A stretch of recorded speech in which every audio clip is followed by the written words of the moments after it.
جی ناظرین، مرحبا افطار ٹرانسمیشن میں ایک مرتبہ پھر سے آپ کو کہیں گے خوش آمدید. اور عابدی صاحب کیا خوبصورت گفتگو کا سلسلہ جاری و ساری ہے ماشاءاللہ. واقعاً اور ابھی ہم نے جو ذکر کیا کہ آج کا جو ہمارا موضوع کہ ماہ مبارک رمضان کیسے گزاریں یا ماہ مبارک رمضان قرآن و سنت کے حوالے سے، تو خطبہ شعبانیہ نہیں خود رسول پاک نے بیان فرما دیا. اور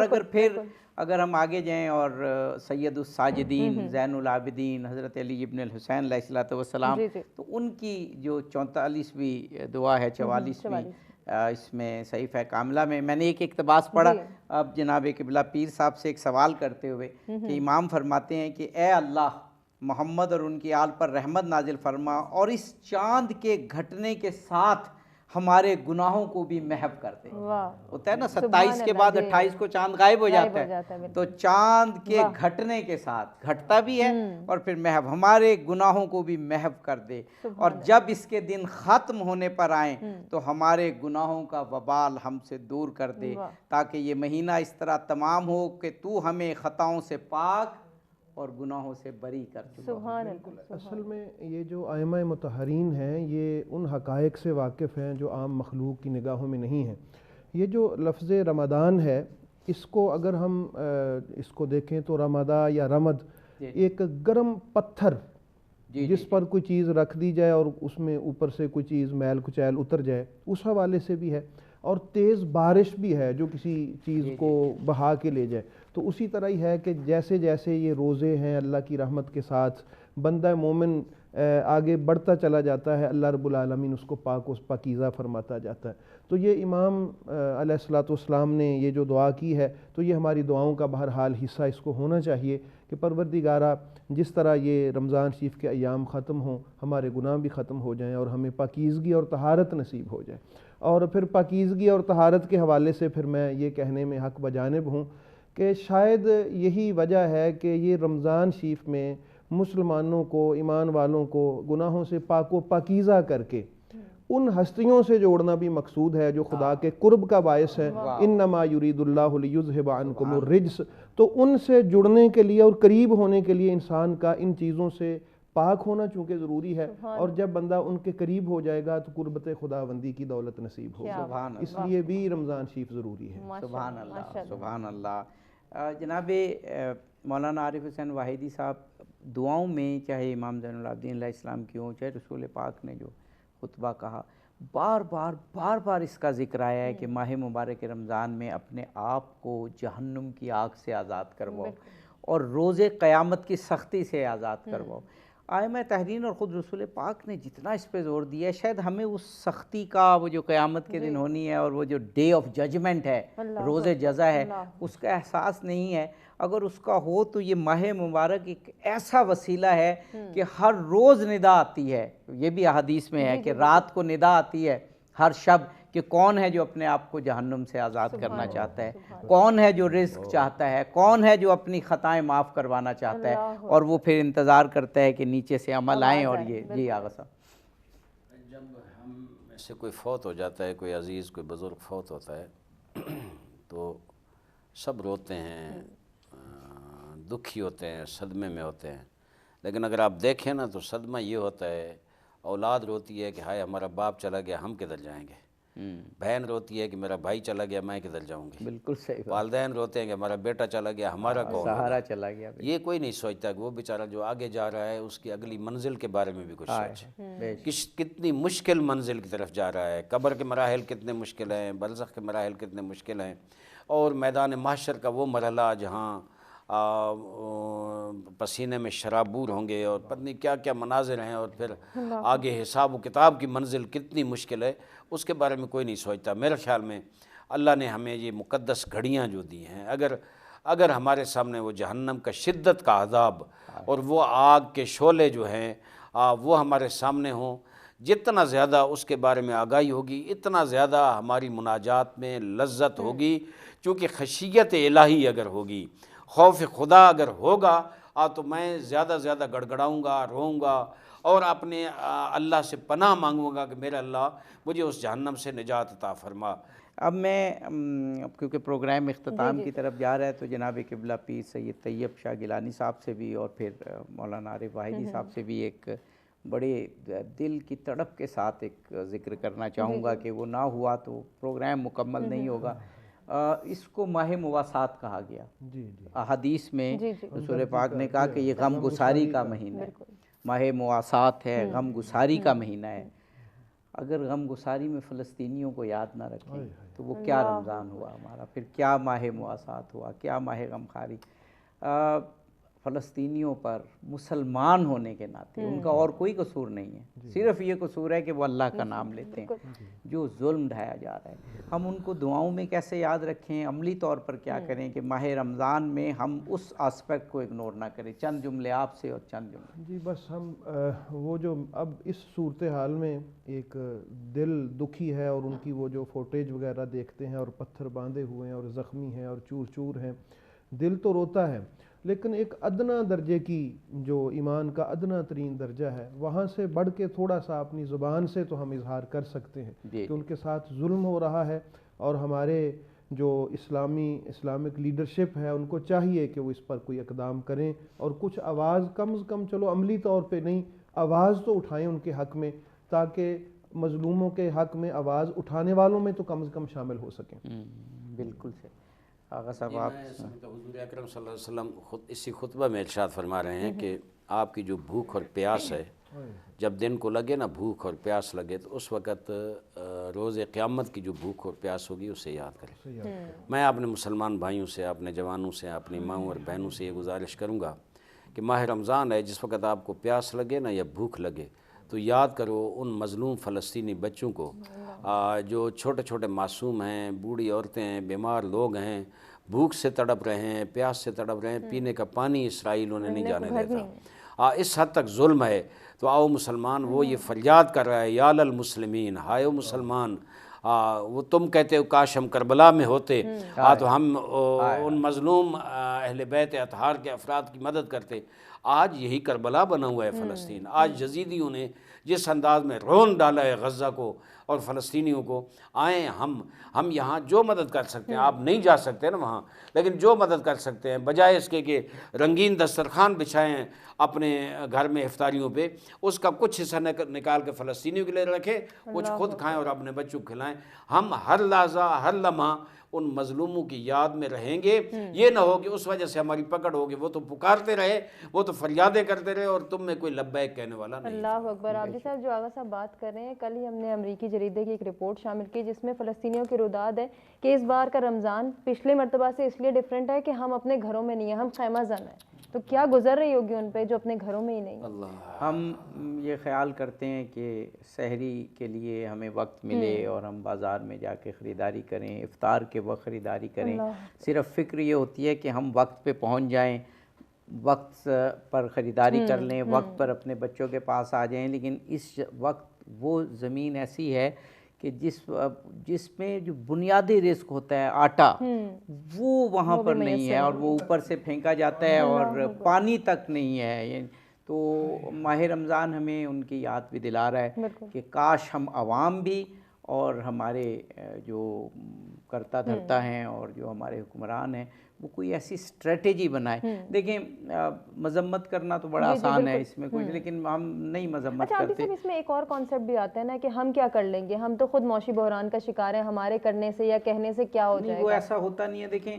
ہم یہی کہہ رہے ہیں، ایک پازیٹیو نوٹ پہ چھوڑتے ہیں بات کو کہ کوئی نہ کوئی ایسی اسٹریٹجی بنائی جا سکتی ہے۔ دیکھیں مجھے یاد آ رہا ہے عالم اسلام کے ایک بہت عظیم لیڈر امام خمینی، جنہوں نے آج سے 40 سال پہلے یوم القدس شروع کیا تھا، انہوں نے یہ کہا تھا کہ مسلمان اتنی بڑی تعداد میں ہیں کہ اگر سب ایک ایک مسلمان ایک ایک بالٹی پانی بہا دے تو اسرائیل ڈوب جائے گا۔ اللہ اکبر۔ تو کر سکتے ہیں، اسٹریٹجی بنا سکتے ہیں، کیونکہ اسرائیل چاروں طرف سے گھرا ہوا ہے۔ اب ہم کہہ نہیں سکتے 40% اسرائیل کا تیل جو ہے وہ 1-2 ممالک سے آتا ہے اور وہ مسلم ممالک ہیں۔ تو عابدی صاحب ابھی ہمارے پاس وقت ہے، اگر ہم ٹاپک کی مناسبت سے ایک سوال کر لیں یا پیغام لے لیں۔ نہیں، پیغام لیتے ہیں کہ اب جو آج کے موضوع کا اور آج کے دن کا پیغام، کیونکہ پہلا دن ہے، 29 دن انشاءاللہ موجود ہیں، کیسے گزاریں گے؟ جی آج کے دن کے حوالہ سے ہے کہ جس طرح ہم روزے میں بھوک اور پیاس سے ہوتے ہیں، تو یہ ایک میسج ہے کہ اللہ کی دوستی درکار ہے اصل میں، اللہ کی قربت اور اس کی دوستی درکار ہے، تو اس کے لیے موافقت کا ہونا تو ضروری ہے۔ اب اللہ رب العالمین، ہم تو اپنی یہ جو شرعی تکلیف ہے اس اعتبار سے کچھ وقت کے لیے کھانا پینا چھوڑ دیتے ہیں، لیکن اللہ کی ذات کا کھانا نہ پینا وہ اس کی اپنی شان ہے، اور وہ ہمیشہ کے لیے ہے۔ کچھ وقت اس حالت میں رہ کے ہم اللہ تعالیٰ کی اس صفت میں جب وہ جو اللہ کی ہے گزارتے ہیں، تو اس سے ہمیں اللہ رب العالمین کی قربت کا ایک احساس پیدا ہوتا ہے، اور اللہ کی بارگاہ سے بھی محبتیں اس بندے کی طرف متوجہ ہوتی ہیں۔ تو آج کا پیغام بالخصوص یہ ہے کہ اللہ رب العالمین کی بارگاہ سے اگر توجہ اور اس کی رحمت اور اس کا فضل اور کرم درکار ہے، تو جس طرح رسول کریم علیہ السلام نے یہ جو خطبہ ارشاد فرما دیا ہے، کم از کم اس کو پڑھ لیا جائے تاکہ استقبال رمضان کا بھی پتہ چل جائے اور کس طرح ہم نے گزارنے ہیں یہ لمحات۔ سبحان اللہ۔ آغا صاحب ایک دو جملہ کیونکہ اتنا ہی وقت جی میں عرض کروں کہ کوئی گھوڑ سوار اگر میدان میں دوڑتا ہے نا، یا کہیں کوئی جنگ کرتا ہے، شروع کرتا ہے یا کوئی بھی، تو اس کی نظر اپنے ہدف اور مقصد پہ ہوتی ہے، اس انجام پہ ہوتی ہے، اس ٹارگٹ پہ ہوتی ہے۔ اللہ مجھے یہ ہدف دے رہا ہے لعلکم تتقون، سبحان اللہ۔ میں آج پہلی رمضان سے یہ اپنے ذہن میں رکھ لوں کہ میرا مقصد ہے کہ میں ان 30 دنوں میں اس ہدف کو حاصل کروں۔ کیا بات ہے، آغا صاحب نے تمام تر گفتگو کو کوزے میں سمیٹ دیا۔ جی یہ ٹارگٹ رکھوں گا، چونکہ بغیر ٹارگٹ کے بھاگنا کوئی فائدہ نہیں یقیناً ٹارگٹ سامنے ہو، ہدف سامنے ہو، مقصد سامنے ہو تو انسان کامیاب ہوتا ہے۔ میں کہتا ہوں آج سے ہی اگر یہ مقصد رکھیں گے، اللہ کی ذات فرماتی ہے کہ ان تنصروا اللہ ینصرکم ویثبت اقدامکم، انشاءاللہ آپ اس ٹارگٹ کو اچیو کریں گے۔ بے شک اپنے دونوں مہمانوں کا شکریہ ادا کرنا چاہیں گے جن سے اتنا کچھ سیکھنے کا موقع ملا، اور یہ بھی ہم نے جانا کہ ماہ رمضان، ماہ مبارک کا ہم استقبال، اس کی تیاری کیسے کر سکتے ہیں۔ امید کرتے ہیں ناظرین آپ کو آج کی یہ ٹرانسمیشن کا سلسلہ پسند آیا ہوگا۔ آپ سے رخصت چاہیں گے، اجازت چاہیں گے، جاتے جاتے علی برادران سے ہم گزارش کریں گے کہ وہ دعائیہ کلام پیش کریں۔ ایسا بادشاہ حسین ہے، ایسا بادشاہ حسین ہے، یا حسین ہے، یا حسین ہے، نہ پوچھئے کہ کیا حسین ہے۔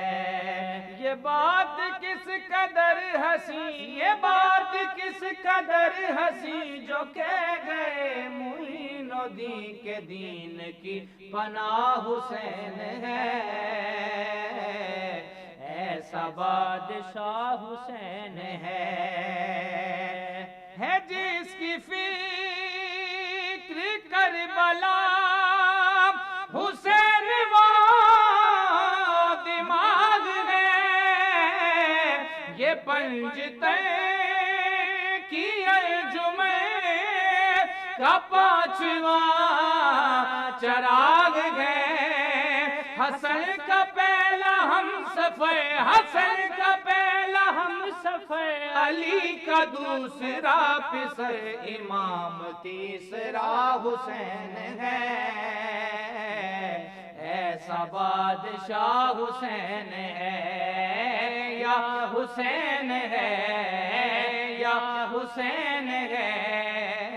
ایسا بادشاہ حسین ہے۔ کرے جو کوئی ہم سری کسی کی کیا مجال ہے، جہاں میں ہے لحاظ سے امام بے مثال ہے۔ یہ ہو چکا ہے فیصلہ، یہ ہو چکا ہے فیصلہ، نہ کوئی دوسرا خدا، نہ کوئی دوسرا۔ ویلکم بیک ناظرین، مرحبا افطار ٹرانسمیشن میں ایک مرتبہ پھر سے آپ کو کہیں گے خوش آمدید، اور عابدی صاحب گفتگو کے سلسلے کو ہی ہم آگے بڑھائیں گے۔ جی جناب مولانا عارف حسین واحدی مناجات صاحب کے حوالے سے بات کر رہے تھے، اور اگر مجھے کوئی کہے کہ آپ نے ایک سوال کرنا ہے تو جو میں سوال کروں وہی آغا صاحب سے کیا تھا کہ کتنا خوبصورت قول ہے رسول پاک کا کہ یا لوگوں تم پر جنت کے دروازے کھول دیے گئے ہیں، دوزخ کے دروازے بند کر دیے گئے ہیں، اب دعا کرو، ایسے اعمال کرو کہ یہ دروازے جو جنت کے ہیں ہمیشہ کھلے رہیں اور دوزخ کے دروازے ہمیشہ بند ہوئے۔ یہ مہینہ کتنا برکت کا، کتنا یہ فضیلتوں کا، نجات کا مہینہ ہے کہ کیا خوبصورت مواقع ہمیں دیے ہیں۔ سیرت طیبہ قرآن مجید کے بعد ہمارے پاس سب سے بڑا نمونہ ہے، رول ماڈل ہے، جس پہ ہم چل کر فلاح پا سکتے ہیں اور جنت کے دروازے ہمیشہ کے لیے کھلے رکھ سکتے ہیں اور جہنم کے دروازے ہمیشہ کے لیے یہ نہیں ہے کہ مکمل بند ہوں گے۔ آج بھی میں سمجھتا ہوں اس معاشرے میں بھی، اس ماہ مبارک رمضان میں بھی کچھ ایسی ہستیاں دنیا میں ہیں جن کے لیے جنت کے دروازے کھلے ہیں اور دوزخ کے دروازے بند ہیں، اور وہ ہے اپنے عمل کا نتیجہ، اپنے اعمال کا نتیجہ، اپنا عقیدہ، اپنا جو نظریہ ہے حضور اکرم صلی اللہ علیہ وسلم کے بارے میں اور ان کی سیرت طیبہ، ان کے کردار، تو اسوہ حسنہ جو ہے اس پہ ہم عمل کریں گے تو انشاءاللہ جنت کے دروازے ہمیشہ کے لیے ہمارے لیے کھلے رہیں گے اور دوزخ کے دروازے ہمیشہ کے لیے بند ہو جائیں گے۔ دیکھیں اخلاقیات کی پہلے بات چلی، یہ جنت کے دروازے کھلنے، یہ سب ایک دوسرے ریلیٹڈ ہے۔ حضور یا صلہ رحمی کی بات جو ہوئی ہے، پیر صاحب نے بڑی خوبصورت بیان فرمایا، تو میں سمجھتا ہوں کہ یہ سارے ایک دوسرے سے منسلک ہیں، ایک دوسرے سے مربوط ہیں یہ چیزیں۔ اگر میری زبان سے کبھی خیر نہیں نکلے گا، ہر وقت وہ الفاظ ہی نکلیں گے جن سے دوسروں کی انسلٹ ہوگی، دوسروں کی توہین ہوگی، یا یہ ہے کہ میں فتنے کا سبب بنوں گا، یا یہ ہے کہ میں فرقہ واریت پھیلاؤں گا، معاشرے میں ناامنی پھیلاؤں گا، تو ظاہر ہے میرے لیے تو جنت کے دروازے بند ہی ہوں گے اور جہنم کے کھلے ہوں گے۔ لیکن اگر ایک شخص ایسا ہے جو ملک کو، معاشرے کو امن کا گہوارہ بنانا چاہتا ہے، اس کی خوبصورت زبان ایسی ہے، خوبصورت گفتگو ایسی ہے، پازیٹیو انداز اس طرح ہے کہ جو بھی شخص ملے وہ یہ سمجھتا ہے کہ یہ تو ہمیشہ مثبت بات کرتے ہیں، ہمیشہ اچھی بات کرتے ہیں، تو یہاں سے انسان کو پتہ چلتا ہے کہ واقعاً یہ حضور اکرم صلی اللہ علیہ وآلہ وسلم کی سیرت طیبہ پہ چلنے والے ہیں، ان کے کردار کو اور اسوہ حسنہ کو لے کر چل رہے ہیں۔ اب میں یہ سمجھتا ہوں اگر ہم کلمہ پڑھتے ہیں لا الہ الا اللہ محمد رسول اللہ آپ پڑھتے ہیں، تو ہمیں جہاں توحید پہ عقیدہ رکھنا ہے اور اللہ کو وحدہ لا شریک ماننا ہے، اور اسی طرح حضور اکرم صلی اللہ علیہ وسلم کی سیرت اور کردار کے حوالے سے ہمیں یہ ماننا پڑے گا اور سوچنا پڑے گا کہ وہ کردار اور وہ سیرت طیبہ اور وہ سنت حسنہ وہ عمل کے لیے ہے، صرف زبانی کلمہ نہیں پڑھنا ہم نے اس پہ عمل کرنا۔ اگر یہ ہو تو میں سمجھتا ہوں حضور اکرم صلی اللہ علیہ وسلم ایک اور فرمان میں آپ خدمت میں عرض کروں، ضرور بہت خوبصورت ارشاد فرماتے ہیں اسی خطبے میں، وَاحْفَظُوا أَلْسِنَتَكُمْ وَغُضُّوا عَمَّا لَا يَحِلُّ النَّظَرُ إِلَيْهِ أَبْصَارَكُمْ وَعَمَّا لَا يَحِلُّ الْاِسْتِمَاعُ إِلَيْهِ أَسْمَاعَكُمْ، کہتے ہیں کہ اپنی زبانوں کی حفاظت کرو۔ وہی بات جو میں آج کر رہا تھا، میری زبان سے ہر گندگی نکلے نعوذ باللہ، خدا نہ کرے، ہر قسم کا فحش نکلے، ہر قسم کی گالی گلوچ نکلے، تو میں تو پھر حضور کا پیروکار نہ ہوا نا۔ وہ فرماتے ہیں کہ اپنی زبان کی حفاظت کرو، اور بعض جملے ایسے ہیں حدیث میں کہ یہ زبان جو ہے شر کی بنیاد ہے، اسی سے شر بھی پھیلتا ہے، اس سے خیر بھی پھیلتی ہے۔ تو جس شخص کی زبان کنٹرول میں ہے، ایک جگہ مثال دی غالباً حضرت امیر المومنین علیہ السلام کا فرمان ہے کہ یہ سانپ کی مانند ہے، دیکھنے میں بہت خوبصورت ہے، اس کے ساتھ باتیں کر کے چس بڑی آتی ہے اور مزہ بڑا آتا ہے، غیبت کر کے اور جھوٹ بول کر، لیکن یہ انسان نہیں دیکھتا کہ میرے کردار کو کتنا ڈیمیج کر رہی ہے میری، اور اس طرف نہ دیکھو جس طرف اللہ نے روکا ہے کہ تیری نگاہ اس طرف جائے، اس طرف نہ دیکھو۔ معاشرے میں خرابیاں یہاں سے پیدا ہوتی ہیں، بد کرداری، میرا دل سیاہ ہوتا ہے اس سے اگر کسی نامحرم کی طرف ایک نگاہ چلی جائے غلط جناب، اور جس چیز کو میں نے نہیں سننا، اللہ نے روکا ہوا ہے مجھے کہ نہیں سننا، حضور فرماتے ہیں اس کو عہد کر دو کہ اس کو نہیں سننا، یعنی اس کا معنی یہ ہے کہ میرے کان، میری زبان، میری آنکھیں میرے کنٹرول میں ہونی چاہیے، شیطان کے کنٹرول میں اور ہوا و حوث اور خواہشات جناب قبلہ پیر صاحب،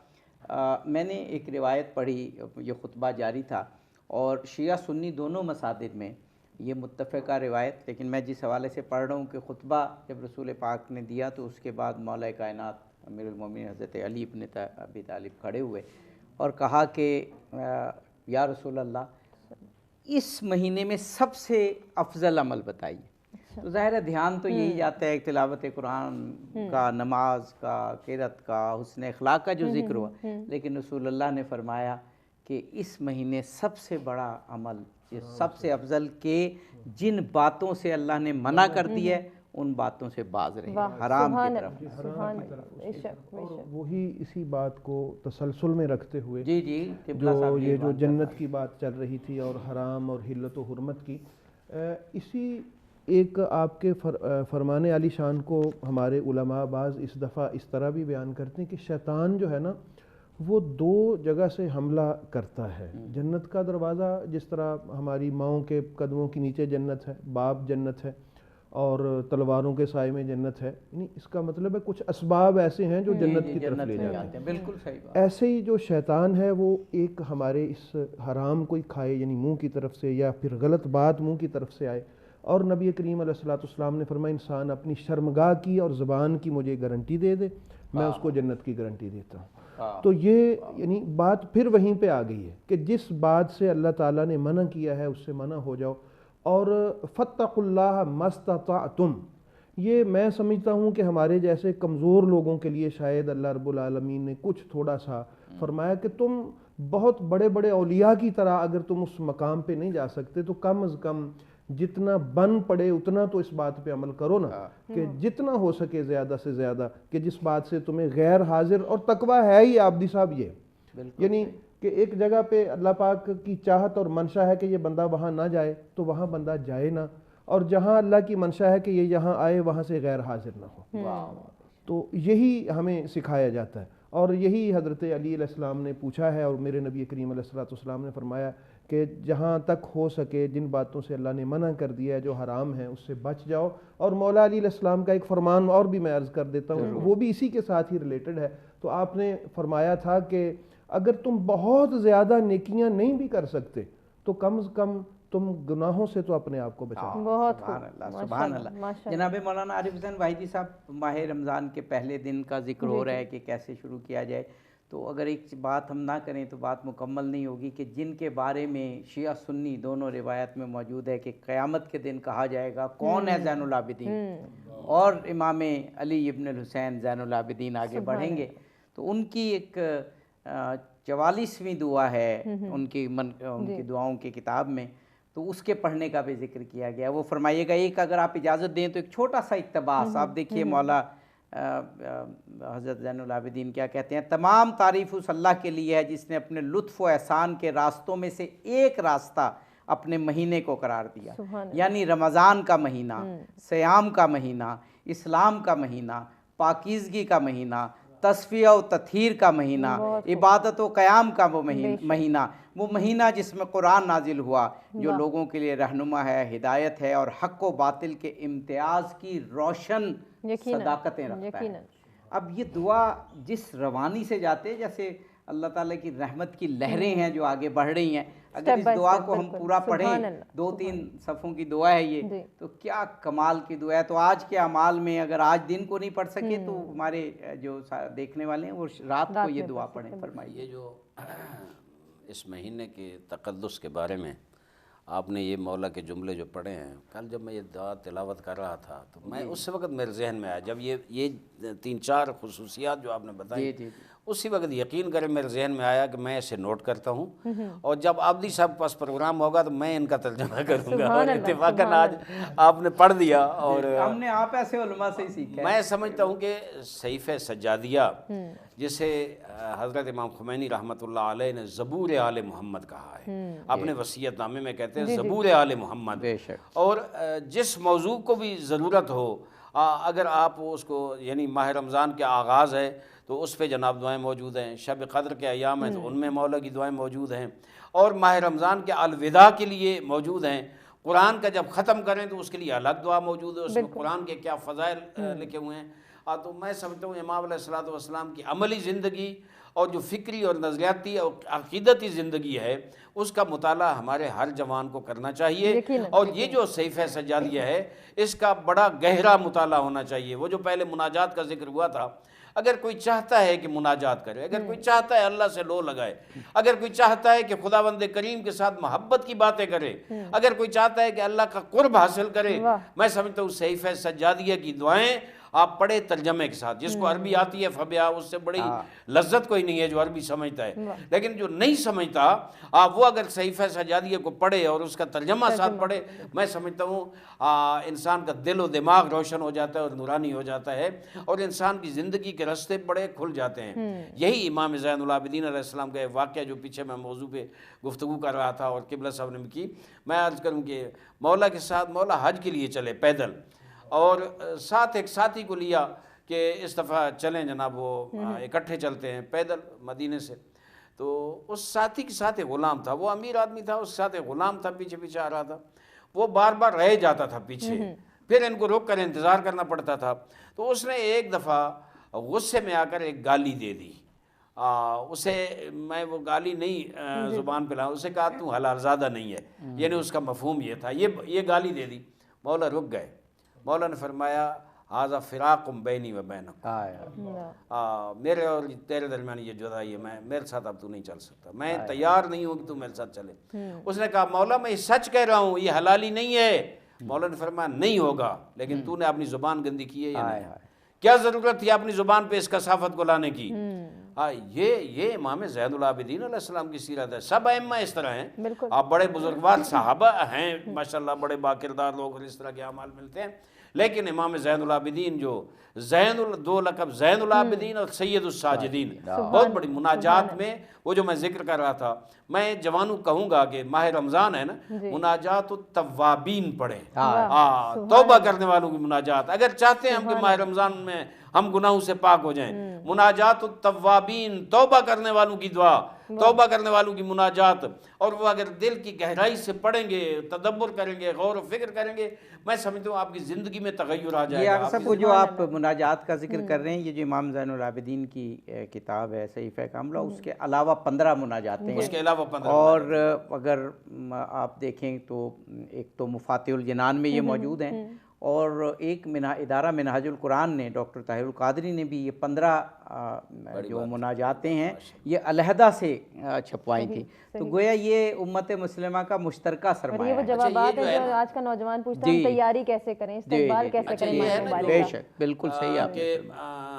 امام زین العابدین اور باقی ائمہ یا حضرت علی علیہ السلام, ان کی زندگی میں جو ہے کہ رات کی تاریکی میں مسجد سے رونے کی آوازیں آتی تھیں, اور لوگ جاتے تھے اور دیکھتے کہ امام زین العابدین یا مولا کے زمانے میں مولا علی علیہ السلام موجود ہیں. یہ شب عاشور, امام حسین علیہ السلام جو اللہ کے ساتھ مناجات کر رہے تھے, وہ لوگ کے لیے حیران کن تھا کہ یہ کیسی عبادت ہے. وہ جو کلچر عبادت کا, مناجات کا, راز و نیاز کا ائمہ اہل بیت اطہار نے دیا ہے, میں سمجھتا ہوں اس کی طرف ہمارے اس معاشرے کو, جو بگڑا ہوا معاشرہ ہے, جو خدا کی طرف متوجہ نہیں ہے, جو خدا کے ساتھ بہترین ہے. آغا صاحب ہمیں ایک بریک پہ جانا ہے. جی ناظرین, بریک کے بعد حاضر ہوتے ہیں, سلسلے کو آگے بڑھاتے ہیں.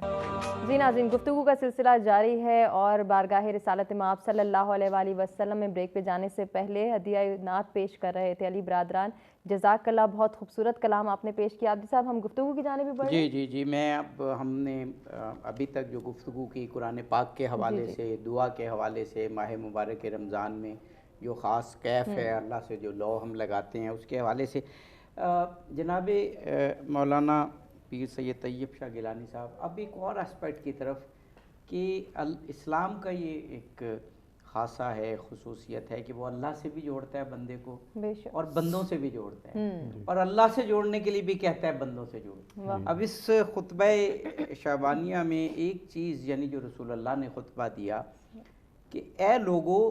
تم میں سے کوئی اس مہینے میں, یعنی ماہ مبارک رمضان میں, اپنے اخلاق کو اچھا اور نیک کرے گا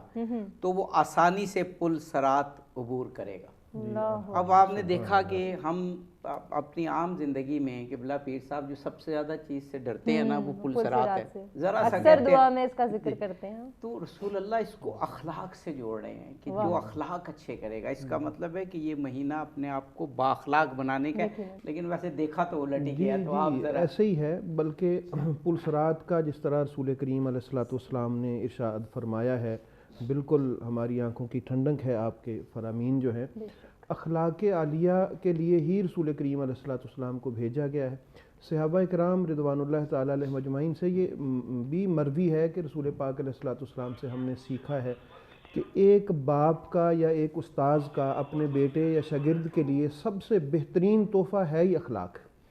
اور آقا کریم علیہ السلام نے تو یہاں تک بھی ارشاد فرمایا کہ ایک بندہ جب اعلیٰ درجے کے عبادت گزاروں کی جب صفیں بنیں گی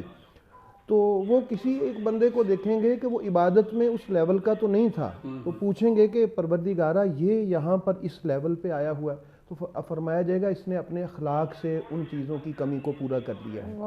تو اخلاق اصل میں ہمارے دین کا حسن ہے. نبی رحمت علیہ الصلوۃ والسلام نے جو ایک معاشرہ تشکیل دیا ہے اس میں یہی ہمیں سمجھایا ہے کہ جس طرح چھوٹے کا اور بڑے کا احترام اور چھوٹوں سے شفقت اور اساتذہ کا احترام اور باقی دیگر جو معاملات ہیں، تو یہ اخلاق آپ سمجھیں کہ دین کا ایک خلاصہ ہے ہمارے دین کا. اور اگر کوئی اس مہینے میں جس طرح رسول کریم علیہ الصلوۃ والسلام نے فرمایا ہے اس طرف توجہ دے لے اور وہ کچھ سیکھ جائے، تو اس سے یہ ثابت ہوگا کہ وہ سارا سال بھی اس پر عمل پیرا ہو سکتا ہے. سبحان اللہ، سبحان اللہ. جناب مولانا عارف حسین واحدی صاحب، ہمارا آج کا موضوع ہے ماہ مبارک رمضان قرآن و سنت کے آئینے میں رسول پاک کیسے ماہ مبارک رمضان گزارا کرتے تھے. تو ظاہر ہے حضور ہی سے ہم نے پوچھنا ہے. ابھی جو میں نے بھی ذکر کیا ماہ مبارک رمضان میں جو رسول پاک نے اخلاق کی بات کی اور پھر اس کو اتنی امپورٹنس دی کہ آگے اگر اس خطبے کو پڑھیں تو لکھا ہے کہ جو اپنے ماتحتوں سے کام لینے میں نرمی کرے گا خداوند قدوس اس کو قیامت کے دن حساب میں نرمی کرے گا. اس کے بعد پھر لکھا کہ جو یتیم پر احسان کرے گا خداوند قدوس قیامت کے دن اس کا صلہ دے گا. اس کے بعد ابھی اگر اس خطبے کو پڑھیں تو ایک چیز کو ریلیٹ کر کے خداوند قدوس رسول پاک نے آخرت کے ایمان کا ذکر کیا. تو اس کا مطلب ہے اخلاق حسنہ اور دوسروں کا خیال اور خوش اخلاقی، یہ تو اس مہینے کی بنیادی روح ہے. میں سوال اس لیے کر رہا ہوں، قبلہ سے بھی کیا تھا کہ ہم اپنے معاشرے میں دیکھتے اس کا الٹ ہیں، تو کاش کہ ہم ایسے ہو جائیں جیسے رسول اللہ نے کہا. جی، تخلقوا باخلاق اللہ، اللہ کے اخلاق سے اپنے آپ کو مزین کرو، عادتیں وہی بناؤ، اپنے اندر وہی صفات پیدا کرو جو اللہ کی صفات ہیں. اب دیکھیں خدا کی ذات، میں جب دیکھتا ہوں کہ ایک آدمی اگر گناہ کرتا ہے نا تو فرشتوں کو حکم ہے کہ پہلے وہ گناہ کی نیت کرتا ہے. اللہ فرشتوں کو روکتا ہے کہ ابھی میرے بندے کا گناہ نہ لکھو. پھر وہ مقدمات آمادہ کرتا ہے، پھر اللہ کرتا ہے نہیں ہو سکتا ہے رک جائے، ہو سکتا ہے میرا خیال سے آ جائے.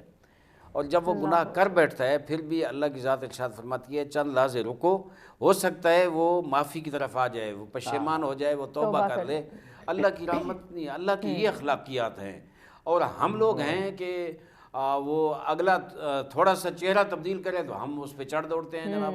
یہ اخلاقیات جو ہیں میں سمجھتا ہوں حضور اکرم صلی اللہ علیہ وسلم کو جیسے پیر صاحب نے فرمایا کہ اخلاقیات حضور نے جو دی ہیں، حتیٰ دشمن بھی مجبور ہو گیا کہ حضور کو صادق اور امین کہے. انک لعلی خلق عظیم کا سرٹیفکیٹ اور سند جو ہے اللہ کے اس رسول کو ملی ہے. اور حد یہ ہے، آگے دشمن پتھر مارتے تھے لیکن حضور کبھی انتقام کا نہیں کہتے تھے. جہاں بیضہ اسلام پہ حملہ آور ہوتے تھے وہاں حضور جوابی کارروائی کہتے تھے، لیکن جو حضور کے ساتھ گستاخی کرتے حضور جواب میں ان کے ساتھ اخلاق حسنہ سے پیش آ کر. اور پھر ائمہ طاہرین اور صحابہ کرام کے اخلاقیات دیکھے جائیں تو میں سمجھتا ہوں اسی طرح ہے. آگے وہ زبان سے ایک غلط لفظ نکالنا، زبان سے گالی گلوچ کرنا، زبان سے کسی کی انسلٹ اور توہین کرنا. سورہ حجرات کو پڑھ لیں، وہ کیا کہتی ہے، یہی خطبہ جو حضور کا آپ فرما رہے ہیں خطبہ شعبانیہ، اس میں پورا منشور حیات انسانی ہے. چونکہ اسلام ایک مکمل ضابطۂ حیات ہے. جہاں اسلام میں اراکین ہیں، جہاں فروع ہیں، وہاں اخلاقیات اگر نہ ہو تو ہم سمجھتے ہیں دین نامکمل ہے، دین مکمل ہے ہی نہیں. جہاں اصول ہونے چاہیے وہاں فروع، وہاں اخلاقیات کے ساتھ دین تکمیل کو پہنچتا ہے. تو ہم یہ سمجھتے ہیں کہ حضور اکرم نے جو حضور کے بارے میں قرآن کہتا ہے، حضور نے جو اخلاقیات کے بارے میں فرامین ہیں، اور خود حضور کی ساری عملی زندگی جو ہے وہ قصہ تو آپ لوگوں نے بہت سنا ہوگا. یہ آگے ایک عورت آ کر کانٹے بچھا دیتی تھی، ایک دن نہیں آئی تو حضور نے پوچھا کہ یہ کیوں نہیں آئی، کہا وہ بیمار ہے. حضور چلے گئے اس کے گھر، چلے گئے، دستک دی اور کہا ساتھیوں نے کہ حضور آپ کی عیادت کرنے آئے ہیں. وہ پہلے ڈر گئی کہ حضور مجھ سے انتقام لینا چاہتے ہیں. حضور نے فرمایا ہم انتقام والے نہیں ہیں، ہم تو اصلاح والے ہیں.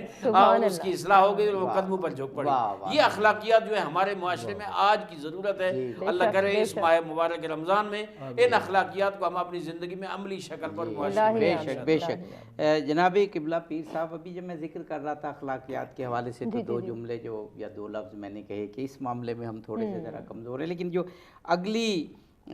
جو لائنز ہیں رسول پاک نے کہیں تو میں الحمدللہ مجھے احساس ہوا کہ نہیں، کچھ ایسے شعبے ہیں جس میں ہمارا معاشرہ، اب رسول اللہ نے کہا کہ جو کوئی اس مہینے میں اپنے رشتہ داروں سے قطع رابطہ کرے گا خداوند قیامت کے دن اس سے اپنی رحمت کو قطع کر دے گا۔ لیکن ہمارے ہاں بہرحال یہ مثبت روایات معاشرے میں موجود ہیں، عزیزوں کو، رشتہ داروں کو افطار پہ بلاتے ہیں، غریبوں کو افطار کرواتے ہیں، تو یہ جو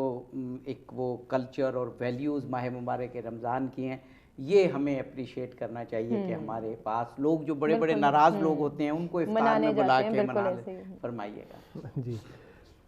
بالکل ایسا ہی ہے، اور اس پہ تو خیر بہت سختی ہے شریعت مطہرہ کے حوالہ سے۔ نبی رحمت علیہ الصلوۃ والسلام کا ارشاد گرامی ہے کہ یہ جو رحمی رشتے ہیں ان کو آپ اگر قطع کرتے ہیں، توڑتے ہیں، تو یہ بروز حشر ایک مجسم صورت میں بارگاہ خدا میں حاضر خدمت ہوں گے اور شکایت کریں گے کہ پروردگارہ تیرا حکم تھا کہ مجھے جوڑا جائے، اس شخص نے مجھے توڑا ہے۔ اس لیے نبی کریم علیہ الصلوۃ والسلام نے ان نورانی لمحات میں جو ہے رمضان شریف کے اس کی طرف توجہ دلائی ہے تاکہ مسلم جو ہیں وہ اس پر غور و فکر رکھیں۔ اور یہ جو آپ نے بات کی ہے کہ افطار پارٹی میں اور دیگر اس معاملات میں، اور اس میں یہ جو خطبہ ہے اس میں نبی کریم علیہ الصلوۃ والسلام نے جو ارشادات فرمائے ہیں اس میں بہت ہی خوبصورتی ہے کہ آپ اگر خرچ بھی کرنا چاہتے ہیں تو اس کا آغاز بھی اپنی فیملی سے ہے۔ اور ایک حدیث پاک بھی ہے کہ ایک بندہ رسول کریم علیہ الصلوۃ والسلام کی بارگاہ میں حاضر خدمت ہو کے عرض کرتا ہے کہ حضور میرے پاس 1 درہم ہے، تو آپ نے فرمایا ایک اپنے اوپر خرچ کر لے۔ عرض کی حضور ایک اور بھی ہے، فرمایا اپنے بچوں پہ خرچ کر لے۔ عرض کی حضور ایک اور بھی ہے، فرمایا اپنی بیوی پہ خرچ کر۔ تو اور بھی ہے، آپ نے فرمایا جہاں مناسب سمجھے خرچ کر۔ اور یہ بھی اس خطبہ جو ہے رسول پاک علیہ الصلوۃ والسلام کا اسی تناظر میں اگر ہم اس کو دیکھیں گے کہ یہ جو ثواب کے درجات ہیں وہ بھی اسی طرح ہی ہیں جس طرح قرآن کریم نے اور رسول کریم علیہ الصلوۃ والسلام نے ارشاد فرمائے۔ ٹھیک ہے مساجد کو، مدارس کو اور ان جگہوں پہ خرچ کرنے میں بڑا ثواب ہے، لیکن جو قرآن کریم نے اور حدیث پاک نے ہمیں رہنمائی کی ہے، سب سے زیادہ اللہ کی بارگاہ میں مقبولیت اور درجہ جو ہے وہ والدین کا، بیوی بچوں کا، اور پھر اپنے عزیز و اقربا کا، اور پھر باقی دیگر مسلمانوں کا ہے۔ اللہ پاک ہمیں اسی طرح ہی اس پر عمل کرنے کی توفیق۔ بے شک جناب مولانا عارف حسین واحدی صاحب، آج کیونکہ ہم ذکر کر رہے ہیں کہ رسول پاک نے کیا کیا فرمایا، اور ظاہر ہے ماہ رمضان اسی طرح گزارنا چاہیے۔ ایک چیز جو بڑا جملہ بار بار اس خطبہ شعبانیہ کا کہا جاتا ہے اور ابھی تک اس کا ذکر نہیں آیا، کہ رسول اللہ نے فرمایا کہ لوگوں جو مفہوم اس کا کہ یہ ماہ رمضان میں جنت کے دروازے کھول دیے جاتے ہیں، سبحان اللہ، اور جہنم کے دروازے بند کر دیے جاتے ہیں۔ اللہ سے دعا کرو، اور یقیناً مراد یہی ہے کہ ایسے اعمال کرو کہ یہ جنت کے دروازے ہمیشہ کے لیے کھلے رہیں اور دوزخ کے دروازے ہمیشہ ہمیشہ کے لیے بند ہو جائیں۔ جی چونکہ رحمت کا مہینہ ہے، ویسے یہ جو فرمان ہے حضور اکرم صلی اللہ علیہ وسلم، جنت کے دروازے کھول دیے جاتے ہیں، جہنم کے بند، یہ ان کے لیے جو چاہتے ہیں کہ ہمارے لیے جنت کے دروازے کھلیں، اور جو چاہتے ہیں کہ ہمارے لیے دوزخ کے دروازے بند ہو جائیں۔ یہ نہیں ہے کہ نہ روزہ ہے، نہ نماز ہے، نہ عبادات ہیں، جتنی بد کرداری ہے وہ پائی جاتی ہے، اور پھر انسان کہے جناب کہ شیطان تو جال میں بند ہو گیا اور جہنم کے دروازے بند ہے لہذا مجھے اب کچھ نہیں ہوتا۔ نہیں، اس طرح نہیں ہے۔ یہ اللہ کا رسول دعوت دے رہا ہے کہ آؤ، اگر چاہتے ہو کہ جنت دروازے تمہارے لیے کھلیں تو وہ اللہ تعالیٰ تمہارے لیے کھول دے گا، اور اگر چاہتے ہو کہ جنت دروازے بند ہوں تو اللہ کی ذات وہ بند کر دے گی۔ بہت خوبصورت خطبہ ہے، جیسے آپ نے ابتدا میں ہمیں ایک بریک پہ جانا ہے، بریک کے بعد آپ کی بات مکمل کریں گے۔ جی، لیکن اس سے پہلے ہماری برادران سے گزارش کریں گے، ایک منقبت پیش کرنے کی فرمائش ہے، ضرور ہو۔ ابھی نعت کر لیں جاتے ہوئے۔ ٹھیک ہوگی، ٹھیک۔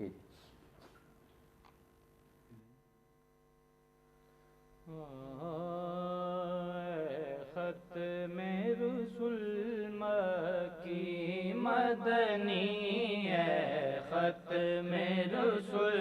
مکی مدنی، کونین میں تم سا کوئی نہیں، کوئی نہیں ہے، ختم رسول، اے ختم رسول مکی مدنی، اے ختم رسول مکی مدنی کو